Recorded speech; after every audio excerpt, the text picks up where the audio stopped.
for gravity instead of the vectors that are on an angle. So starting off by drawing, I'm going to start drawing a dot here. We have Earth that pulls down.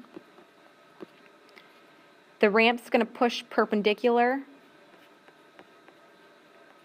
And then it's sliding down. It doesn't say no friction, but it appears that from the little marks here that it's increasing, so it appears that it's speeding up. So we can include a little bit of friction here.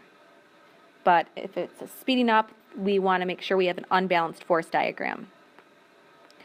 So we're going to draw our components for Earth instead of drawing it for the ramp and for friction. So I'm going to take this vector up and flip it straight down, make it the exact same length.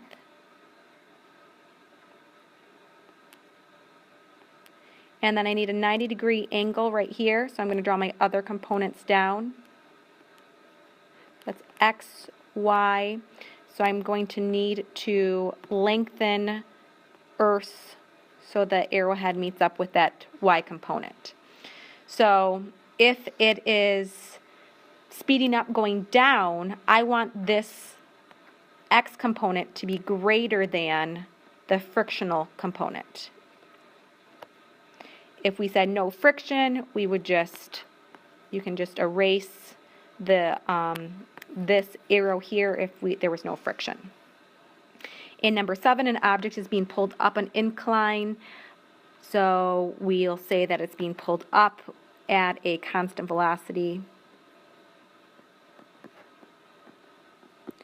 So we have Earth pulling it straight down. The ramp's pushing up perpendicular. We have a pull in that direction. And we're going to include friction, so friction would be down the ramp, the frictional force of a ramp on the object. And then again, we have an inclined surface, so we're going to draw Earth's gravity's components. So take this, flip it straight down. Make a 90-degree angle there.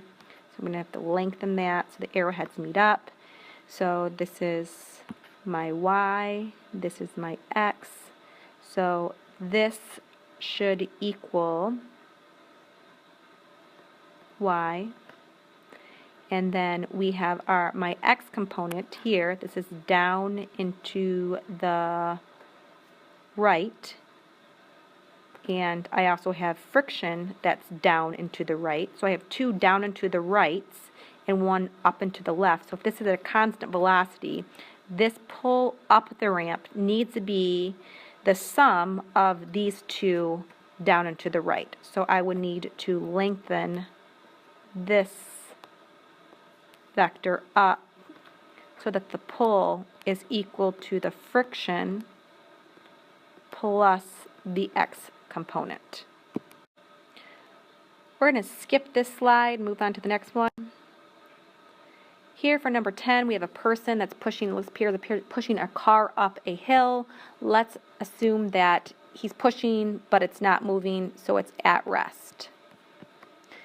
So we have an inclined surface. So Earth is going to pull down on the car.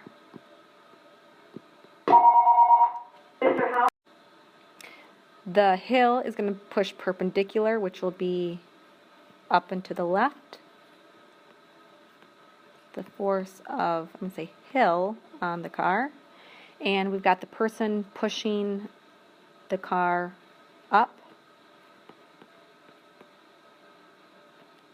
And since it's not really moving past the car and the tires aren't moving past the ground, we're not going to include friction in this example. So this is a ramp inclined surface example, so we draw gravity's components.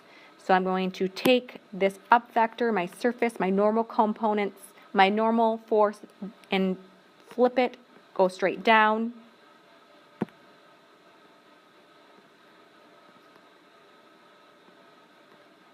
That's Y, and then I need to make a 90-degree angle.